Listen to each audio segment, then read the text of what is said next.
এই প্রশ্ন অনেক কষ্টের প্রশ্ন।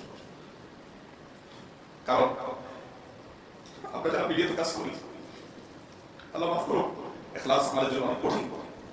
মানুষের কাছে বাবা পাওয়া, মানুষের প্রশংসা করানো, ভিউ কত হলো, কত মানুষ আমাকে যেগুলো জানলো, এই বিষয়গুলো আমাদের আমলকে নষ্ট করে। আপনারা দোয়া করবেন আমরা যারা মিডিয়াতে কাজ করি, আলেমরা যারা দাওয়াতের কাজ করে, যারা আমাদেরকে ইখলাস দান করে, আমরা যেন শুধুমাত্র আল্লাহ সন্তুষ্টির জন্য কাজ করতে পারি। এই প্রশ্ন অন্তর কাঁপায় দেওয়ার মতো প্রশ্ন। এই প্রশ্নটা আমার প্রশ্ন যে কিভাবে আমাদের মধ্যে ইখলাস আসতে পারে। আল্লাহ তাআলা আমাদের সকলকে ইখলাস দান করুন। যারা নতুন দিনের পথে আসেন ভাই, আমার অনেক বড় চ্যালেঞ্জ। কিছুদিন দিনের পথে চলার পর নিজের মধ্যে অহংকার চলে আসে, অমুকে গোমরা, অমুক ভুল পথে আছে, অমুক বেদাতে ডুবে আছে, অমুকে নামাজ পড়ে না, আমি অনেক কিছু করে ফেলেছি, নিজের ভিতরে অহংকার চলে আসে। খবরদার, শয়তান আমাদেরকে ধ্বংস করতে চায়। এই জায়গায় আল্লাহর কাছে আশ্রয় প্রার্থনা করতে হবে, মনে করতে হবে যে আমি বহু ভালো কাজ করার পর হয়তো কোনো কারণে আমার রবকে অসন্তুষ্ট করে ফেলেছি। আমার গন্তব্যের দিকে আমাদের জাহান্নাম হয়।